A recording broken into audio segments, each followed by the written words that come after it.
नहीं है ना। देखो क्या चर्चा है यहाँ पे, एक बार पढ़ देता हूँ। कोई ऐसा माने कि शुभोपयोग है, ये जो लोग अभी आते जा रहे हैं उनके लिए मैं रिपीट कर रहा हूँ कि कल हमने चर्चा यहाँ इस बिंदु पर छोड़ी थी कि अशुभोपयोग छूटकर शुभोपयोग होता है और शुभोपयोग छूटकर शुद्धोपयोग होता है, ऐसा क्रम है। तो इसमें अनेक प्रश्न खड़े हो सकते हैं कि भाई जब आप शुभोपयोग को शुद्धोपयोग का कारण कहोगे तो फिर हम तो शुभोपयोग पे ही अटक जाएंगे कि पहले शुभोपयोग तो अच्छे से कर लें, उसके बाद में शुद्धोपयोग तो धीरे धीरे हो जाएगा, तो शुभोपयोग कर लें, ऐसा प्रश्न इसमें से उत्पन्न होता है। सामान्य भाषा में कहते हैं ऐसा, उपदेश देने वाले भी ऐसा उपदेश देते हैं कि भगवान बनने की बात करते हो, पहले भक्त तो बन जाओ, पहले एक अच्छे भक्त बन के तो दिखाओ, उसके बाद में भगवान बनने की बात करेंगे, पहले एक बढ़िया मनुष्य बन के तो दिखाओ। लेकिन ये जो मार्ग है, ये जिनेंद्र परमात्मा का मार्ग है, ये अच्छा भक्त बन के दिखाने का मार्ग नहीं है। हम तो बच्चों को पाठशाला में सिखाते हैं कि भक्त नहीं भगवान बनेंगे, भक्त बनने का मार्ग ही नहीं है। एक ही तो भव मिला है, इसी में ही जो बनना है बन जाओ, तो क्या बनोगे, बोलो भक्त बनोगे कि भगवान।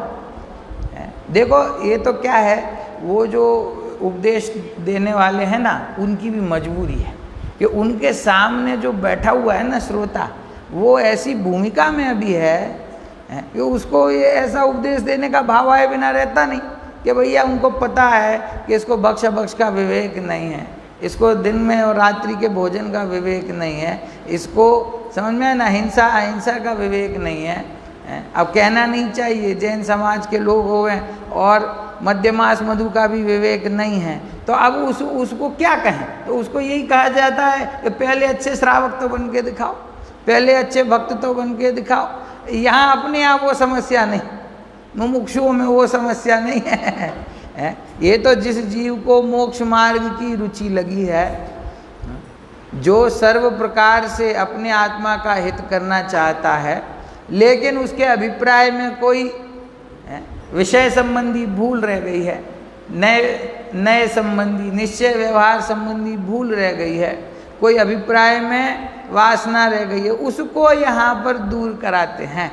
तो इसीलिए क्या कह रहे हैं, कोई ऐसा माने कि शुभोपयोग है सो शुद्धोपयोग का कारण है, सो जैसे अशुभोपयोग छूटकर शुभोपयोग होता है, वैसे शुभोपयोग छूटकर शुद्धोपयोग होता है। अगर कोई ऐसा माने तो ये सही नहीं है। क्यों कि ऐसा मानने से क्या होगा कि ऐसा ही कार्य कारणपना हो तो शुभोपयोग का कारण अशुभोपयोग ठहरे, पर ऐसा तो होता नहीं है।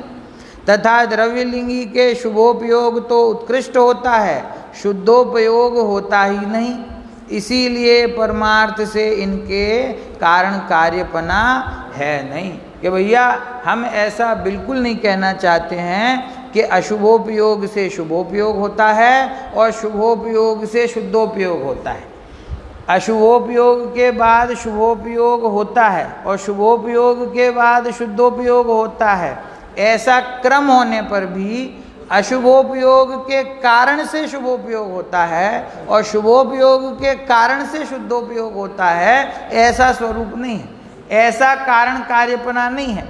अशुभोपयोग कारण और शुभोपयोग कार्य, शुभोपयोग कारण और शुद्धोपयोग कार्य, ऐसा कारण कार्यपना यहाँ पर है नहीं। क्योंकि उसके लिए उदाहरण बता दिया, तर्क बता दिया कि द्रव्यलिंगी मुनिराज जो हैं, देखो यहाँ द्रव्यलिंगी कहने का अर्थ क्या है, द्रव्यलिंगी तो संक्षेप में कह दिया, यहाँ पर तो वो जो अभव्य मिथ्या दृष्टि द्रव्यलिंगी मुनिराज है ना, तो उनकी बात है कि उनके आचरण में तो उत्कृष्टता आ गई, जैसा आगम में मुनि का आचरण वर्णित है वैसा आचरण वो पालन करते हैं और उनकी कषाय भी अत्यंत कम है। देखो उनके और कोई भाव नहीं है, ये जो 4 प्रकार के व्यवहाराभासियों का वर्णन किया वो उस प्रकार का भाव नहीं है उनके हृदय में, वो तो धर्म बुद्धि से धर्मधारक हैं और कुछ है, उनको कोई स्वर्ग नहीं चाहिए, उनको कोई धन संपत्ति नहीं चाहिए, उनको कोई मान सम्मान नहीं चाहिए, वो तो वास्तव में ये विचार करके इस मार्ग में लगे हुए हैं कि मुझे मोक्ष प्रकट करना है, लेकिन उनके आत्मानुभूति का अभाव होने से, मात्र बाह्य व्यवहार साधनों की उपस्थिति होने से उनके शुभोपयोग तो उत्कृष्ट प्रकार का है, लेकिन फिर भी उनको शुद्धोपयोग नहीं होता है। तो शुभोपयोग से शुद्धोपयोग होता है। गुरुदेव की भाषा में कहें तो व्यवहार करते करते निश्चय हो जाता है, ऐसा स्वरूप नहीं है। ठीक है ना। अब उसके समझाने के लिए उदाहरण दे रहे हैं, सरल उदाहरण, सटीक उदाहरण। जैसे रोगी को बहुत रोग था, पश्चात अल्प रोग रहा, तो वह अल्प रोग तो निरोग होने का कारण नहीं है, है ना। इतना है कि अल्प रोग रहने पर निरोग होने का उपाय करे तो हो जाए, परंतु यदि अल्प रोग को ही भला जानकर उसको रखने का यत्न करे तो निरोग कैसे हो।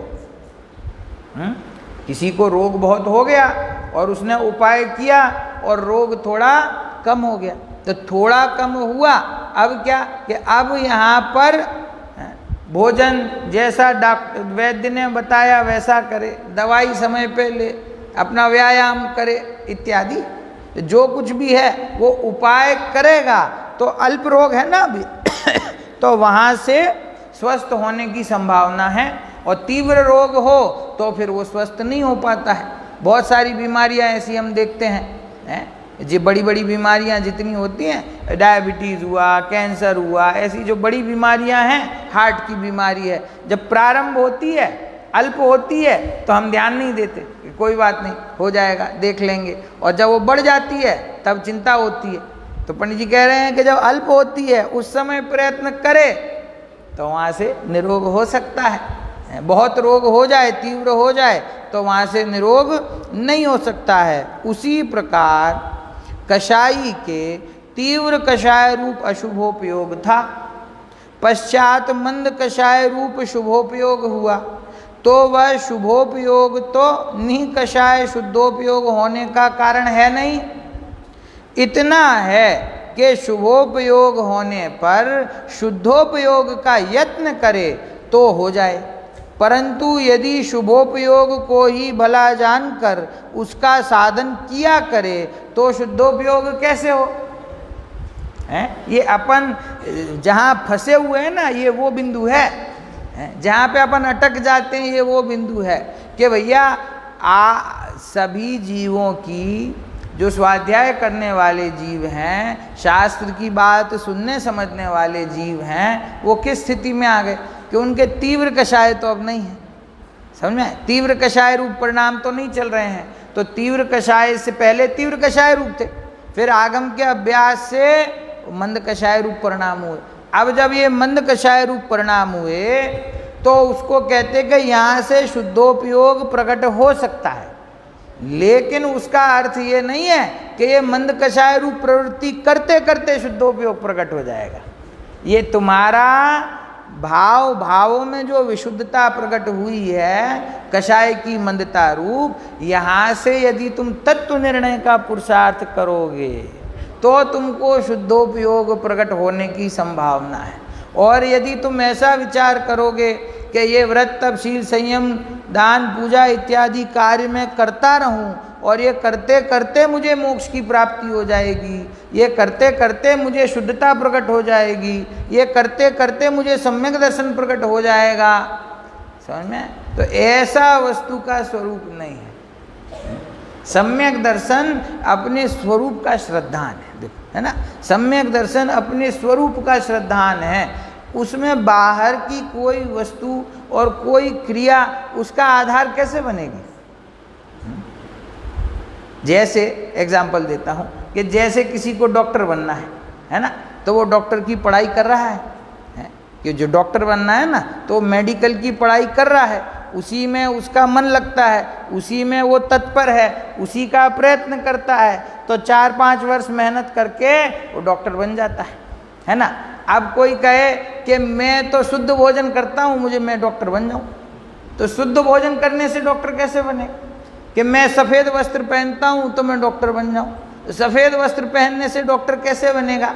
जो काम करना चाहते हो, जिस फल की इच्छा रखते हो, तो कारण भी तो वैसा ही उपस्थित करना पड़ेगा ना, पुरुषार्थ भी तो उसी दिशा में करना पड़ेगा ना।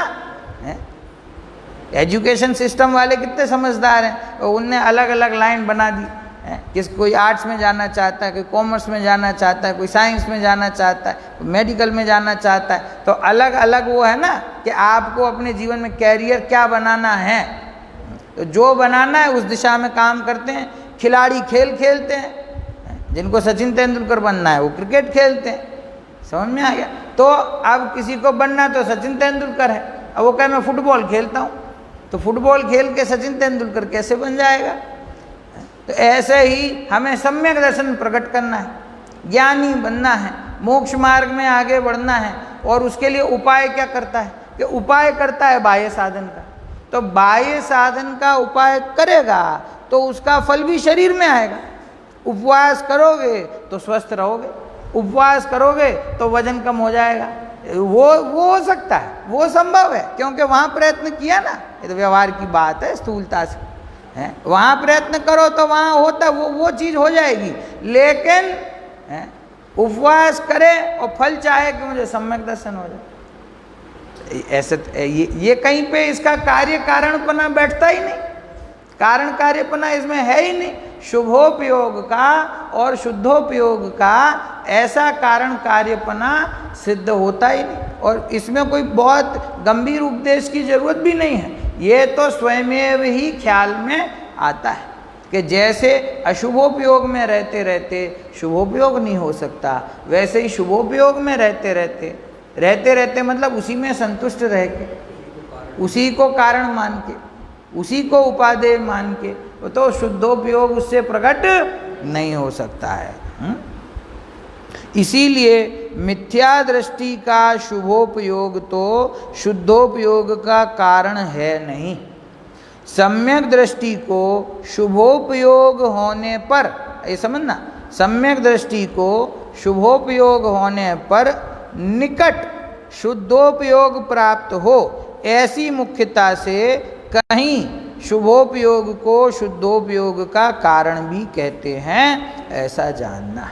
देखो ये ज्ञानी की अपेक्षा है कि ज्ञानी का जो शुभोपयोग है वो उसको शुद्धोपयोग का कारण बन सकता है। क्यों? वो शुद्धोपयोग है, वो शुभोपयोग से अगला नेक्स्ट भाव है ना, उसके बाद प्रकट हो सकने योग्य भाव है। तो कहना क्या चाहते हैं कि हाँ, कि वो जो सम्यक दृष्टि जीव है वो उसके दोनों पाए जाते हैं ना, उसके जीवन में शुभोपयोग भी है और उसके जीवन में शुद्धोपयोग भी है। तो अब वो सम्यक दृष्टि जीव जैसे जैसे बाह्य वृत्तादिक को वस्तुओं का त्याग करके उनके त्याग रूप वृत्तादिक को ग्रहण करता है, वैसे वैसे उसकी आंतरिक शुद्धता बढ़ती है। स्वरूप में स्थिरता और बाह्य निमित्त रूप वस्तुओं का त्याग, तो उनका त्याग करता है, वृत्तादिक करता है, तो उसका उपयोग स्वरूप में स्थिर होता है। स्वरूप में स्थिर होता है तो विशुद्धता बढ़ती है। अथवा उल्टा कहो कि जैसे जैसे उसकी विशुद्धता बढ़ती है तो वैसे वैसे उसको सहज ही बाहर में, उसके अंतरंग में ज्ञान और वैराग्य की शक्ति प्रकट हुई ना, तो बाहर में उसको परद्रव्यों के प्रति आसक्ति का भाव तो रहा नहीं, इसमें सुख है ऐसी बुद्धि तो रही नहीं, तो उसके सहज उसके जीवन में क्रमशः वो परद्रव्य का निमित्त रूप त्याग बढ़ता चला जाता है। तो जैसे जैसे वो वृत्तादिक बढ़ते हैं वैसे वैसे उसकी स्वरूप स्थिरता बढ़ती है, जैसे जैसे स्वरूप स्थिरता बढ़ती है वैसे वैसे वृत्तादिक बढ़ते हैं। इसी आंशिक शुद्धि की वृद्धि को 5वें गुण स्थान में प्रतिमा कहते हैं। समझ में? जो प्रतिमाएं हैं 11 प्रकार की प्रतिमा, तो 11 प्रतिमाओं में क्या हो रहा है कि उसकी बाहर से इतनी रुचि छूटती जा रही है, इतनी रुचि छूटती जा रही है, उसको किसी वस्तु की अब अभिलाषा नहीं। समझ में? इसीलिए सहज ही अंतरंग में स्थिरता होती है और बाहर में वस्तु का त्याग होता है। तो उसके लिए ये बात कही जाती है कि शुभोपयोग जो है वो शुद्धोपयोग का कारण, वो भी कहीं कहीं जिनवाणी में ऐसी बात आती है। बाकी अज्ञानी जीव ऐसा समझे कि मेरा शुभोपयोग जो मेरा है, मैं जो शुभोपयोग रूप प्रवृत्ति कर रहा हूँ, इससे मुझे शुद्धोपयोग प्रकट हो जाएगा, उसको शुद्धोपयोग प्रकट नहीं होता है। जिसको शुद्धोपयोग प्रकट हुआ है उसके शुद्धोपयोग में वृद्धि होती है। जिसको शुद्धोपयोग प्रकट नहीं हुआ उसको शुद्धोपयोग वृद्धि कहाँ से होगी? जब प्रकट ही नहीं हुआ तो वृद्धि कहाँ से होगी? तो उसको ना उसके कारण से प्रकट होता है ना उसमें वृद्धि को प्राप्त। तो कोई कहेगा कि हम फिर प्रतिमा धारण करें कि ना करें, हम प्रतिमा लेवें तो क्या दिक्कत है? तो कहते हैं कि भाई प्रतिमा का स्वरूप जिनवाणी में कहाँ आया है ये पढ़ो तो सही है। कोई एक शास्त्र तो खोलो, अध्यात्म के शास्त्र की रुचि ना हो तो तत्वार सूत्र खोलो, अन्य ग्रंथ खोलो, कर्णानुयोग में उसको तलाशो, रत्नकरण श्राव का चार पढ़ो, समझ में आया? इन ग्रंथों के अंदर प्रतिमाओं का जो स्वरूप है वो किस भूमिका में होता है ये तो पढ़ो। तो ये तो हम सब जानते हैं निश्चित रूप से कि 5वें गुण स्थान में प्रतिमाओं की भूमिका है, और 5वां गुण स्थान में जाने के लिए 4था गुण स्थान तो प्रकट करना पड़ेगा। 4थे गुण स्थान में जाने के लिए दर्शन मोहनी कर्म का उपशम 6 उपशम कुछ तो प्रकट करना पड़ेगा। तो वो तुमको हो गया। अगर उसका उपशम 6 उपशम हो गया हो और अंतरंग में ज्ञान और वैराग्य वृद्धि को प्राप्त हुआ हो तो फिर हमें तुमको उपदेश देने की जरूरत नहीं पड़ेगी। वो सहज ही तुम्हारे जीवन में वो परद्रव्य के त्याग रूप व्रत होगा।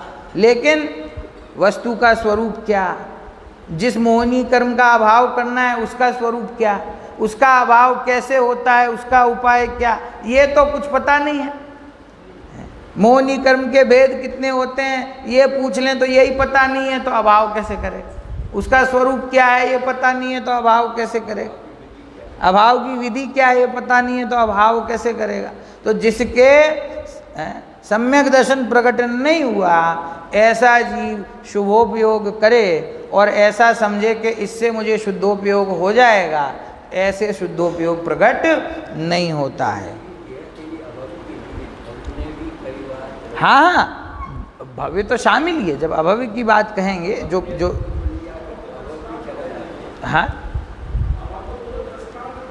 हाँ अभव्य का दृष्टांत है। जब अभव्य का दृष्टांत है तो भव्य तो उसमें शामिल ही है। उनके कहने का अर्थ है जो उदाहरण दिया ना कि द्रव्यलिंगी मुनराज हैं उनके उत्कृष्ट शुभोपयोग होता है परंतु शुद्धोपयोग नहीं होता।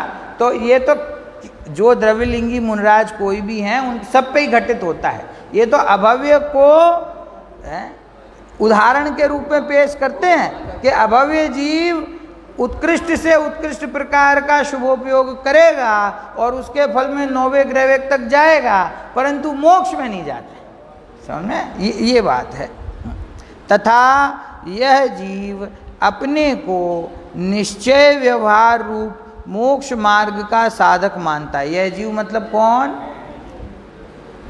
मैं नहीं, उभयावासी, जो उभयावासी की बात चल रही वो जो उभयावासी जीव और अपने अंदर वो वैसा भाव हो तो अपन भी उभयावासी हैं। यह उभयावासी जीव अपने को निश्चय व्यवहार रूप मोक्ष मार्ग का साधक मानता है। मान रहा है ना कि निश्चय व्यवहार दोनों मोक्ष मार्ग को मैं साध रहा हूँ। वहाँ पूर्वोक्त प्रकार से आत्मा को शुद्ध माना सो तो सम्यक दर्शन हुआ, वैसा ही जाना सो सम्यक ज्ञान हुआ, और वैसा ही विचार में प्रवर्तन किया सो सम्यक चारित्र हुआ। इस प्रकार तो अपने को निश्चय रत्नत्रय हुआ मानता है। उभयावासी बता रहे हैं क्या कर रहा है, ये भूल क्या कर रहा है। पूर्वोक्त कहा मतलब वो निश्चयाभासी के प्रकरण में जैसा स्वरूप बताया उसका, वो अभी हमने प्रकरण लिया नहीं है, आप उसको घर पे आप उसका अभ्यास करें कि वो जो परिणति में रहे हुए दोष का सर्वथा अस्वीकार करके, वर्तमान पर्याय का सर्वथा अस्वीकार करके अपने को सिद्ध समान शुद्ध मानता है, अपने को वर्तमान में ही केवल ज्ञानादि सहित मानता है, राग का संपूर्ण अभाव मानता है, उसकी बात करें तो वो ऐसा उसका विचार क्या है कि मैं तो शुद्ध सिद्ध समान शुद्ध हूँ, ऐसी वस्तु का मुझे श्रद्धान हुआ है सो मुझे सम्यक दर्शन है। ऐसी ही वस्तु को मैं जानता हूँ, सो सम्यक चारित्र है, और उसी के विचार में मैं मग्न रहता हूँ, सो मुझे सम्यक चारित्र है। ऐसा अपने को स्वयं को कि मुझे निश्चय रत्नत्रय प्रकट हो गया है, ऐसा मानता है। अब देखो ऐसे जीव को क्या कह रहे हैं पंडित जी, परंतु मैं प्रत्यक्ष अशुद्ध, क्या कह रहे हैं, मैं तो प्रत्यक्ष अशुद्ध हूँ, सो शुद्ध कैसे मानता जानता विचारता हूँ इत्यादि विवेक रहित भ्रम से संतुष्ट होता है। क्या विवेक नहीं है उसको, कि उसकी जो वर्तमान परिणति का दोष है उसमें साक्षात अशुद्धता है, तो उस अशुद्धता के होते हुए भी कहता है कि मैं सिद्ध के समान शुद्ध हूँ। तो ये बात कैसे संभव है? तो इसीलिए विवेक रहित भ्रम से संतुष्ट होता है। मुझे कुछ इस प्रकार के एक दो जीव टकराए कि जिनको प्राथमिक आगम का अभ्यास नहीं, प्रमाण से वस्तु के स्वरूप का निर्णय नहीं, और सीधा उन्होंने गुरुदेव की उत्कृष्ट बात सुन ली कि मैं शुद्धात्मा हूँ, मैं राग से रहित हूँ, मैं सिद्ध के समान शुद्ध हूँ। अब बस इसी की रट लगाते हैं, कहते हैं कि मैं तो शुद्ध हूँ, तो शुद्ध हूँ तो राग का अभाव करने की भी क्या जरूरत है। अभक्ष खा रहे हैं और कहते हैं कि मैं शुद्ध हूँ, राग का अभाव करने की क्या जरूरत है। और ऐसा विचारते हैं कि हम तो गुरुदेव के अच्छे वाले भक्तों में से, तुम सब तो मीडियम हो, तुम तो यहाँ वहाँ की बात भी करते हो कि राग आत्मा में है और राग का कर्ता आत्मा है। हम तो ये बात ही नहीं करते, हमको ये बात ही पसंद नहीं कि राग आत्मा में, हम तो राग से रहित वर्तमान में ही शुद्ध हैं। ऐसे होते हैं। उनके लिए पंडित जी ने कहा कि भैया तुम प्रत्यक्ष अशुद्ध हो, समझ में, यहाँ वहाँ से कोई दूसरी अपेक्षा से नहीं, प्रत्यक्ष वर्तमान में तुम अशुद्ध हो। क्यों एक उदाहरण दिया था ना वो बच्चे का और पिता का, कि वो परिणति की अशुद्धता को जो स्वीकार ना करे तो उसको दंड मिलता है। वर्तमान में प्रत्यक्ष अशुद्धता है और कहते हो कि मैं शुद्ध हूँ, ऐसा तो विवेक रहित भ्रम से संतुष्ट होता है। अब ये बात हुई किसकी? निश्चयाभास की। तथा अब देखो उसका दूसरा पक्ष, तथा अरहंत आदि के सिवा अन्य देवादिक को नहीं मानता, तो उसको देवशास्त्र की श्रद्धा हो गई। जैन शास्त्रानुसार जीवादिक के भेद सीख लिए हैं तो उसको व्यवहार सम्यक ज्ञान हो गया, और उन्हीं को मानता है, औरों को नहीं मानता, तो वह सम्यक दर्शन हुआ। तथा जैन शास्त्रों के अभ्यास में बहुत प्रवर्तता है, सो सम्यक ज्ञान हुआ। तथा वृत्तादि रूप क्रियाओं में प्रवर्तता है, तो सम्यक चारित्र हुआ। तो इस प्रकार अपने को व्यवहार रत्नत्रय हुआ मानता है। दोनों ही मान लिए ना उसने कि मुझे निश्चय रत्नत्रय भी प्रकट है, क्योंकि मैं सिद्ध समान शुद्ध हूँ, ऐसा मुझे स्वीकार हुआ है, और मुझे व्यवहार रत्नत्रय भी प्रकट है, क्योंकि मैं मानता हूँ कि ये ही सच्चे देवशास्त्र गुरु हैं, इनके अलावा जगत में कोई पूजा करने योग्य नहीं है। मैं शास्त्रों का अभ्यास भी करता हूँ और व्रत तपशील संयम का पालन भी करता हूँ, तो मुझे व्यवहार रत्नत्रय भी प्रकट है और मुझे निश्चय रत्नत्रय भी प्रकट है। तो पंडित जी साहब कह रहे हैं, परंतु व्यवहार तो उपचार का नाम है। पूरे इस प्रकरण में हमने जो समझाया कि व्यवहार तो कोई क्रिया का नाम नहीं, वस्तु का नाम नहीं, द्रव्य का नाम नहीं, परिणति का नाम नहीं, व्यवहार तो उपचार का नाम है। उपचरित कथन करना सो व्यवहार है ना, तो व्यवहार तो उपचार का नाम है। सो उपचार भी तो तब बनता है जब सत्यभूत निश्चय रत्नत्रय के कारणादिक हों, कि जिसको निश्चय रत्नत्रय प्रकट हुआ हो उसी को तो व्यवहार का उपचार का मिल सकता है, उसी के बाह्य साधन को उपचार से व्यवहार कहा जा सकता है। परंतु जब निश्चय रत्नत्रय का कारण मतलब क्या, शुद्धात्मानुभूति प्रकट नहीं हुई। मुझे तो इस बात पे भी आश्चर्य होता है कि किन्हीं जीवों को ऐसा भी स्वीकार है कि आत्मानुभूति के अलावा भी सम्यक दर्शन का प्रकट करने का कोई दूसरा उपाय है। और दूसरा कौन सा उपाय है सम्यक दर्शन प्रकट करने का? देवशास्त्र गुरु का श्रद्धान, वो तो यहाँ व्यवहार सम्यक में आ गया ना। शास्त्रों का अभ्यास, व्रत तप शील संयम का पालन, ये सब तो व्यवहार रत्नत्रय हैं। लेकिन इनको व्यवहार रत्नत्रय की उपाधि कब मिलेगी? वो एक दादा के उसमें एक उदाहरण आता है, वर और अनवर।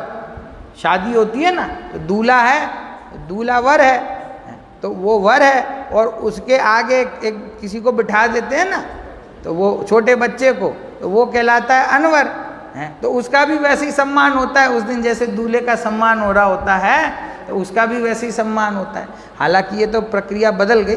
दादा ने हमको एक बार ऐसा बताया था कि अनवर तो वास्तव में कौन बनता था कि जैसे जिसकी शादी है तो उसका कोई भाई, उसका कोई मित्र जो अपनी जान पे खेल के भी उस दिन उस दूल्हे की रक्षा करेगा। क्या होता है, बोले बारात गांव से इधर एक गांव से दूसरे गांव जा रही है, बीच में जंगल पड़ रहा है, कभी लुटेरे मिल जा रहे हैं, कभी कुछ घटना घट रही है, तो उसकी रक्षा करने के लिए कि उसको कुछ ना हो जाए, तो घोड़े पे एक आदमी उसके आगे बैठता था, समझ गए, उसकी रक्षा करने के लिए।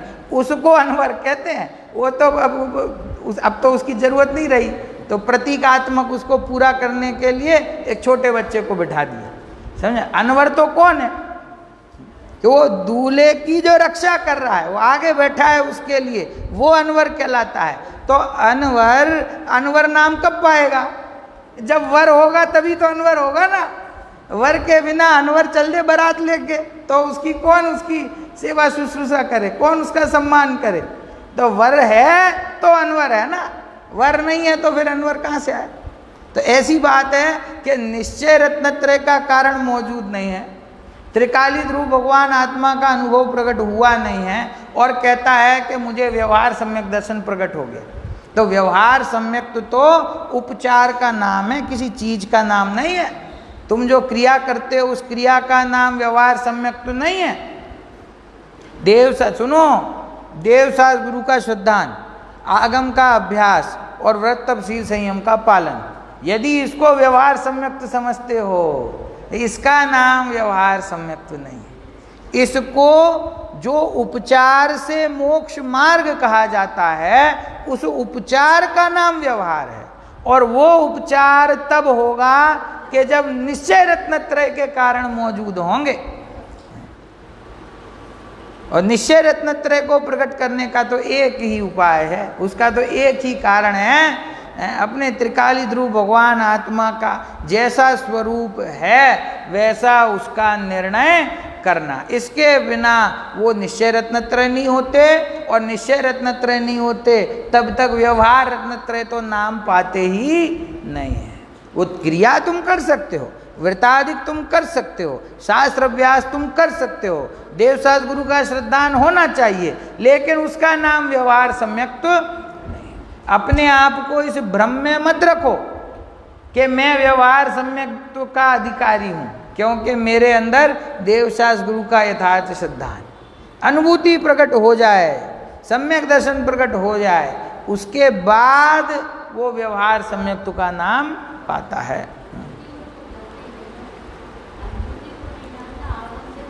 हाँ, वो आ ही रहा है अभी, देखो अगली पंक्ति वही है। जिस प्रकार निश्चय रत्नत्रय सध जाए, उसी प्रकार इन्हें साधे तो व्यवहार पना भी संभव हो।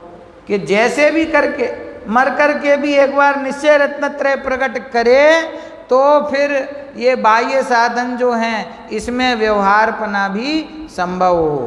परंतु इसे तो सत्यभूत निश्चय रत्नत्रय की पहचान ही हुई नहीं, सत्यभूत निश्चय रत्नत्रय की पहचान ही हुई नहीं, तो यह इस प्रकार कैसे साध सकेगा। देखो आगे क्या कहते हैं, आज्ञानुसार देखा देखी साधन करता है। क्या करता है? आज्ञानुसार देखा देखी साधन करता है। कि जिनागम में ऐसी आज्ञा दी है कि जीवों की हिंसा से बचना चाहिए, जिनागम में ऐसी आज्ञा दी है कि शास्त्र का अभ्यास करना चाहिए, तो आज्ञा सुन करके उसका प्रयोजन जाने बिना देखा देखी बाह्य साधन करता है। कैसा करता है? हाँ, मुनिराज को देख के और ज्ञानी श्रावक को देख के कि ये आचरण पालन करते हैं और ये मोक्ष मार्गी हैं, तो मैं भी ऐसा आचरण पालन करूँगा तो मैं भी मोक्ष मार्गी हो जाऊँगा। ऐसे देखा देखी पालन करता है तो कहते हैं उससे व्यवहार सम्यक तो प्रकट नहीं होता है। समझे ना? जब अपने घर में छोटा बालक होता है, 8-10 साल का हो, 12 साल का हो, और उसकी भावना अच्छी होती है, संस्कार होते हैं, तो वो देख रहा है कि माता जी उपवास कर रही हैं 10 दिन का, तो वो कहता है मैं भी करूँगा। 1 दिन का उपवास तो हम करवा भी देते हैं, वो कर भी लेता है, लेकिन उसका प्रयोजन क्या है? उसको मालूम है कि मैं ये क्यों कर रहा हूँ, तो वो उपवास करे, या तो उसको प्रयोजन समझाओ तो ही कुछ हित हो। अब वो प्रयोजन जाने बिना देखा देखी कर रहा है ना, तो उसका कोई विशेष लाभ है नहीं। ऐसे ही हम भी अगर देखा देखी कर रहे हैं किसी की, बच्चे का उदाहरण तो इसलिए देता हूँ कि आपको बुरा ना लगे, हम भी देखा देखी कर रहे हैं कि साहब वो करते हैं, वो करते हैं, वो करते हैं, हमको भी करना है। किसी को 3 दिन का करना है, किसी को 5 दिन का करना है, किसी को 10 दिन का करना है, अच्छी बात है, करो, लेकिन उसका प्रयोजन क्या? उससे क्या होगा? ये जीव हिंसा से तुम बचोगे, इतना तो काम हो जाएगा, लेकिन कोई उससे सम्यक तो प्रकट हो जाए, व्यवहार सम्यक के साथ, निश्चय नहीं तो व्यवहार तो हो जाएगा। कि व्यवहार भी नहीं होगा, क्यों नहीं होगा? क्योंकि निश्चय का कारण वहाँ मौजूद नहीं, निश्चय रत्नत्रय का कारण नहीं है, निश्चय रत्नत्रय को तो तुमने साधा नहीं है, तो व्यवहार रत्नत्रय की भी साधना कैसे होगी? निश्चय रत्नत्रय को प्रकट करे, सत्यभूत निश्चय रत्नत्रय को प्रकट करे, तो उसके व्यवहारपना भी उपचार से कहा जा सके। परंतु जिसको निश्चय रत्नत्रय की पहचान नहीं है, तो उसको व्यवहार साधन उसका वो व्यवहार से मोक्ष मार्ग नाम नहीं पाता है। तो आज्ञानुसार देखा देखी साधन करता है, इसीलिए इसके निश्चय व्यवहार मोक्ष मार्ग नहीं हुआ है। वो मान क्या रहा है कि मेरे को दोनों मोक्ष मार्ग है, निश्चय रत्नत्रय भी प्रकट है और व्यवहार रत्नत्रय भी प्रकट है। और पंडित जी कह रहे हैं कि निश्चय और व्यवहार दोनों का ही सच्चा निर्णय नहीं होने के कारण से ना तो निश्चय मोक्ष मार्ग है और ना ही व्यवहार मोक्ष। जिसको निश्चय मोक्ष मार्ग नहीं है उसको व्यवहार मोक्ष मार्ग होता ही नहीं है। व्यवहार मोक्ष मार्ग कोई अलग से प्रकट करने वाला मार्ग है ही नहीं है, कि जिसमें बहुत क्षमता है, जिसका बहुत पुरुषार्थ है, वे तो निश्चय मोक्ष मार्ग प्रकट करते हैं, और हम तो साहब सामान्य गृहस्थ हैं, निश्चय प्रकट करने की क्षमता हम में नहीं है, तो हम व्यवहार मोक्ष मार्ग प्रकट कर लेंगे। ऐसे 2 प्रकार का मार्ग नहीं है। समझे? अब देखिए आगे, निश्चय व्यवहार मोक्ष मार्ग का आगे निरूपण करेंगे, उसका साधन होने पर ही मोक्ष मार्ग होगा। बोल्ड में ये पंक्ति दी हुई है ना, बड़े अक्षरों में। ये क्या बताती है? ये अपूर्ण है ना, ये ग्रंथ है, ये अपूर्ण रह गया। तो ये कैसे अपूर्ण है, ये कैसे पता चलता है? कि ऐसे ऐसे वाक्य बीच में आते हैं कि आगे लिखेंगे, उसका वर्णन विस्तार से आगे करेंगे, तो आगे वर्णन तो मिल नहीं पाया अपने को। इससे पता चलता है कि पंडित जी साहब के मन में भाव तो बहुत था, और राकेश जी जो हैं अपने नागपुर वाले पंडित जी साहब, वो इस पे बहुत शोध करते हैं कि अगर ये ग्रंथ आगे और लिखा जाता विस्तार से तो इसमें क्या क्या और विषय आ सकता था और कितना बड़ा ये ग्रंथ बन सकता था। पर हमारा दुर्भाग्य कि वो पंडित जी साहब की आयु पूरी हो गई, टोडरमल जी साहब की, और ग्रंथ अधूरा रह गया। ऐसे ऐसे कुछ वाक्य इसमें मिलते हैं जिससे ख्याल में आता है कि आगे उनका इस ग्रंथ को और लिखने का भाव था। अभी भूमिका जैसा ही चल रहा है अभी तो। इस प्रकार यह जीव निश्चयाभास को मानता जानता है, परंतु व्यवहार साधन को भी भला जानता है। उभयाभासी की तकलीफ क्या है कि उसको वो निश्चयाभास भी अच्छा लग रहा है और व्यवहार साधन भी भले लग रहे हैं। शुद्धात्मा की बात भी कर रहा है और व्यवहार साधन भी कर रहा है, इसीलिए स्वच्छंद होकर अशुभ में नहीं प्रवृत्ता है। देखो उभयाभासी की विशेषता ही क्या है, वो स्वच्छंदता पूर्वक अशुभ प्रवृत्ति नहीं कर रहा है। क्यों? कि उसने माना है ना कि मैं व्यवहार सम्यक्त्व का धारी हूं, है? तो वो व्रत तप शील संयम आदि प्रवृत्ति में लीन है, तत्पर है। हाँ हाँ हाँ, वो तो बराबर। तो व्यवहार साधन को भी भला जानता है, इसीलिए स्वच्छंद होकर अशुभ रूप नहीं प्रवर्तता है। व्रतादिक शुभोपयोग रूप प्रवर्तता है, इसलिए अंतिम ग्रैवेक पर्यंत पद को प्राप्त करता है। श्रावक से लेकर के और वो मुनिराज तक सबकी चर्चा इसमें आ गई। वो जो जिस भूमिका में है अपने परिणामों के फल के अनुसार अधिक से अधिक जाएगा तो कहाँ जाएगा? अंतिम अर्थात 9वें ग्रैवेक पर्यंत पद को प्राप्त करता है। क्यों? क्योंकि वो व्रतादिक शुभोपयोग रूप प्रवर्त रहा है। तथा, और इसमें और क्या संभावना है? तथा यदि निश्चयाभास की प्रबलता से अशुभ रूप प्रवृत्ति हो जाए तो कुगति में भी गमन होता है। कोई ऐसा भी होता है जीव कि उसको निश्चयाभास की इतनी अधिकता होती है, उसको निश्चयाभास रूप उसकी जो मान्यता है उसकी इतनी प्रबलता होती है कि उसकी प्रवृत्ति अशुभ रूप हो जाती है। क्या? वो निश्चयाभास है ना, तो निश्चयाभास कैसा है कि मैं तो वर्तमान में ही शुद्ध हूँ, मैं वर्तमान में राग से रहित हूँ, तो मुझे शुद्धता प्रकट करने की आवश्यकता क्या है? उसकी ऐसी भावना होती है कि पुण्य और पाप को तो शास्त्र में दोनों को समान ही कहा है, तो फिर देव दर्शन आदि करने की आवश्यकता क्या है? देव दर्शन भी बंध का कारण है और शास्त्र का अभ्यास भी विस्तार है। शास्त्र के अभ्यास के लिए क्या कहता है कि शास्त्र के अभ्यास से क्या होता है कि 6 उपशम बढ़ता है, और 6 उपशम हमारे लिए कोई कार्यकारी नहीं है, तो शास्त्र का अभ्यास नहीं करता। भगवान के दर्शन से पुण्य बंद होता है तो वो बंध का कारण है, तो वो भी छोड़ देता है। समझ में आया ना? ऐसा निश्चयाभासी हो जाता है। व्रत तप शील संयम आदि की क्रिया वो तो बंध का कारण है, तो वो करने की क्या जरूरत है? तो वो शुभ प्रवृत्ति छोड़ करके और अशुभ प्रवृत्ति में आ जाता है।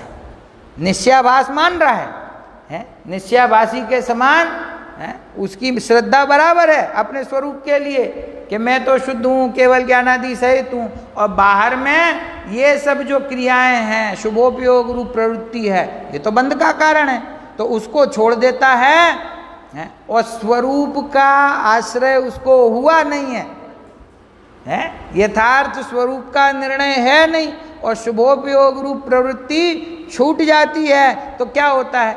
अशुभोपयोग रूप प्रवृत्ति होती है, और अशुभोपयोग रूप प्रवृत्ति होती है तो उसके फलस्वरूप क्या होता है? कहते हैं कुगति में भी गमन होता है। निश्चयाभास की बातें करता है और अंत में कुगति में, तिर्यंच आदि गति में, नरक आदि गति में भी जा सकता है। परिणामों के अनुसार फल प्राप्त करता है। क्या कहा? परिणामों के अनुसार फल प्राप्त करता है, मतलब कि जब अशुभ परिणाम होते हैं तो उसके फल में नीच गति में जाता है, और जब शुभ परिणाम की अधिकता होती है तो उसके फल में स्वर्ग गति में जाता है, परंतु संसार का ही भोगता रहता है। नरक निगोद में जाए, तिर्यंच में जाए, स्वर्ग आदि में जाए, लेकिन रहता वो संसार का ही भोगता है। सच्चा मोक्ष मार्ग पाए बिना सिद्ध पद को नहीं प्राप्त करता है।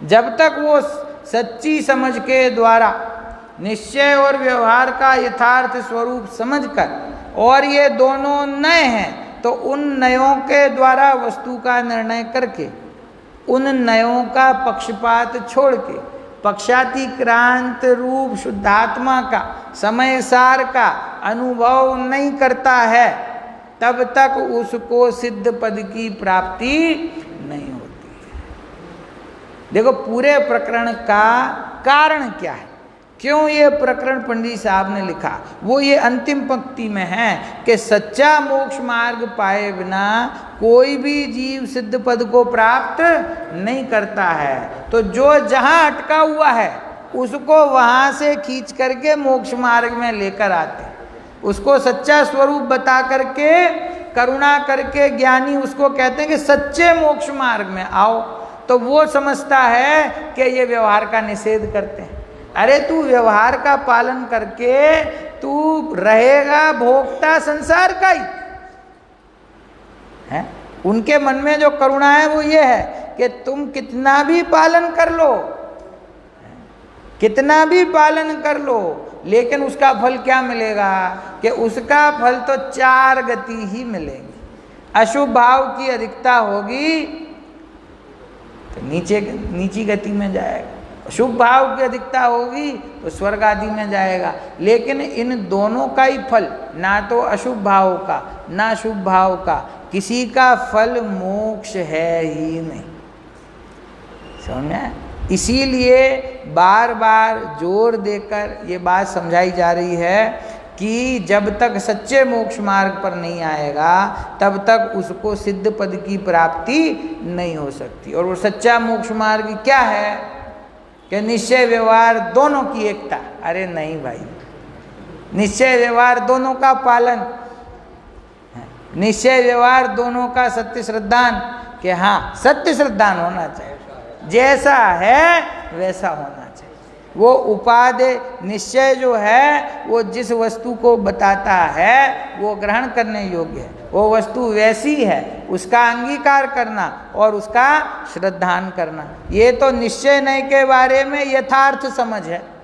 और व्यवहार ने जो बताता है वो वस्तु वैसी है नहीं, किसी के कारण कार्यादि किसी में मिलाकर, किसी द्रव्य को किसी भाव को किसी में मिलाकर कथन करता है, सो ऐसे श्रद्धान से मिथ्यात्व होता है। इसीलिए जो व्यवहार न है वो सब असत्यार्थ है, व्यवहार ने सारा ही अभूतार्थ है, व्यवहार ने सब ही अभूतार्थ है।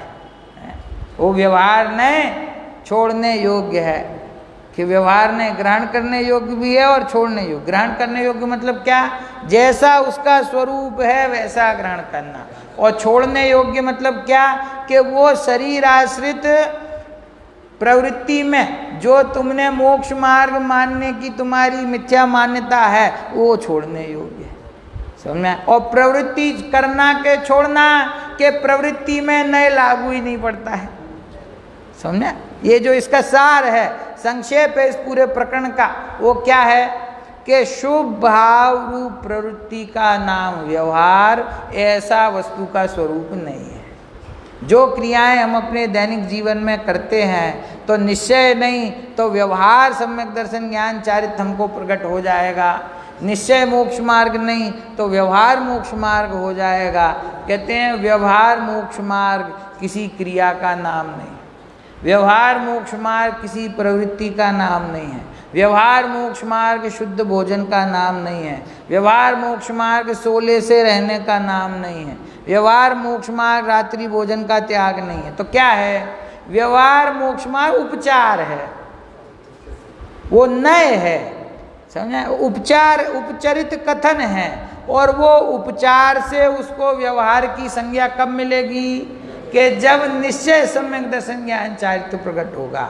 और निश्चय सम्यक दर्शन ज्ञान चारित्र कब प्रकट होगा कि द्रव्य गुण पर्याय स्वरूप अखंड वस्तु जो प्रमाण का विषय है पहले उसका यथार्थ निर्णय करना, आगम से न्याय से युक्ति से उसका निर्णय करना, फिर प्रमाण से जिस द्रव्य गुण पर्यायात्मक वस्तु को जाना है उसमें द्रव्यार्थिक नय का प्रयोग करके, शुद्ध नय का प्रयोग करके, निश्चय नय का प्रयोग करके अपने जो प्रयोजन भूत विषय है जिसको दृष्टि का विषय कहा, जो परिणति की शुद्धता का आश्रय है, जिसके लक्ष्य से परिणति में शुद्धता प्रकट होती है, उसका यथार्थ निर्णय करना, उसका निर्णय करके ऐसी प्रतीति करना कि ये है सो मैं हूँ। समझे? ऐसा निर्णय पूर्वक प्रतीति पूर्वक आत्मानुभूति प्रकट करता है तो उसको निश्चय सम्यक दर्शन ज्ञान और चारित्र प्रकट हुए। उसके मिथ्यात्व के साथ में अनंतानुबंधी क्रोध मान माया लोभ का अभाव हुआ, उतने अंशों में उसको वीतरागता रूप चारित्र प्रकट हुआ। ऐसा जो साधक जीव है जिसके निश्चय सम्यक दर्शन ज्ञान चारित्र प्रकट हुए, उसकी बाह्य परिणति को उपचार से व्यवहार मोक्ष मार्ग कहते हैं। तो इस प्रकार से यथार्थ श्रद्धान पूर्वक जीव आगे बढ़ेगा तो उसके जीवन में निश्चय और व्यवहार का सुमेल है। परंतु कोई ऐसा समझे कि बात तो निश्चय की करना और प्रवृत्ति में व्यवहार रखना, इसका नाम निश्चय व्यवहार का सुमेल है, और ऐसे सुमेल के साथ में मोक्ष मार्ग में आगे बढ़ रहा हूँ, तो तुम इसमें बिल्कुल भी आगे नहीं बढ़ रहे। ऐसा निश्चय और व्यवहार का सुमेल नहीं है। तो इस प्रकार से इस पूरे उभयाभासी के प्रकरण में जो क्या का अंतिम पंक्ति, इस प्रकार निश्चयाभास व्यवहाराभास दोनों के अवलंबी मिथ्या दृष्टियों का निरूपण किया। कोई जीव तो मात्र निश्चयाभासी होते हैं, कोई मात्र व्यवहाराभासी होते हैं, लेकिन एक ये अद्भुत प्रकार का जीव है जो निश्चयाभासी भी है और व्यवहाराभासी भी है। इसको सिद्ध समान शुद्धात्मा वो भी इसको प्रिय है, और व्रत तपशील संयम की क्रिया वो भी इसको प्रिय है। समझ में आया? और वो ऐसा उसको भ्रम, देखो सबसे बड़ा भ्रम इसी को है। वो निश्चयाभासी जो है वो तो व्यवहार की क्रिया से नफरत करता है, वो तो बिल्कुल है ही समझता है उसको। और जो व्यवहाराभासी है उसको आत्मा की अत्यंत रुचि है, उसको नाम सुनना भी पसंद है। वो तो ठेठ कहता है हम तो यही करेंगे, हम तो व्रत तपशील संयम कोई धर्म मानेंगे। वो कहता है कि मैं तो सिद्ध समान शुद्धात्मा हूँ, राग से रहत हूँ, मुझे और कुछ करने की जरूरत ही नहीं। ये जो उभयाभासी है ये कहता है कि मैं सिद्ध के समान शुद्ध भी हूँ और मैं व्रत तपशील संयम आदि करके शुद्ध हो भी जाऊँगा। समझे? दोनों प्रकार की इसकी भूल है। तो इन तीनों में से प्रकरण तो मैंने उभयाभासी का लिया, क्योंकि जितना समय है उतना ही विषय तो लिया जा सकता है, लेकिन निश्चयाभास व्यवहाराभास और उभयाभास अर्थात दोनों प्रकार की मिथ्या मान्यता, ये कोई भी मिथ्या मान्यता हमारे जीवन में ना रहे, इस प्रकार से हमें अपने स्वभाव की रुचि करनी है, और इस प्रकार से हमें इस जिनवाणी का अभ्यास करना है। उस जिनवाणी के अभ्यास से हमारे अंदर की जो भूल है वो निकलनी चाहिए। ये प्रकरण किसके लिए लिखे गए हैं? जो जैन कुल में जन्मे हैं। जैन कुल में जन्म लेने से जिनको ये भ्रम है कि हम तो जन्म से ही सम्यक दृष्टि हैं, जिनागम की आज्ञा मानते हैं, देवशास गुरु को नमन करते हैं और किसी को नहीं मानते हैं, उन जीवों की भूल ये बताई। तो हम इसमें कहाँ हैं? हमारा श्रद्धान क्या कहता है, हमारे परिणाम किस तरफ जा झुकते हैं, उसका निर्णय करके और वो सारी भूलों को अपने अंदर से निकालना। जिनागम को पढ़े बिना भूल निकलेगी कैसे? जो अपनी एकांत रूप मान्यताएं जीव बना लेते हैं, उन्हीं जीवों के बनती हैं जो अभ्यास व्यवस्थित रूप से नहीं करते। अभ्यास करे, और अभ्यास का भी ये क्रम कि पहले प्रमाण से वस्तु का निर्णय और फिर उसमें नए का प्रयोग। कभी कभी क्या होता है कि अध्यात्म की रुचि वाला जीव प्रमाण से तो वस्तु का निर्णय नहीं करता और सीधा शुद्ध नए का प्रयोग करने लग जाता है, तो उसकी बात भी झूठी है। तो जैसा यथार्थ मार्ग है वैसा निर्णय करना, तो ही जीव मोक्ष मार्ग पर आगे बढ़कर सिद्ध पद को प्राप्त कर सकता है। सभी जीव सिद्ध पद की प्राप्ति करें, इस मंगल भावना से अपना ये दोपहर के समय चलने वाला जो विषय है ये यहाँ पर आज पूर्ण होता है।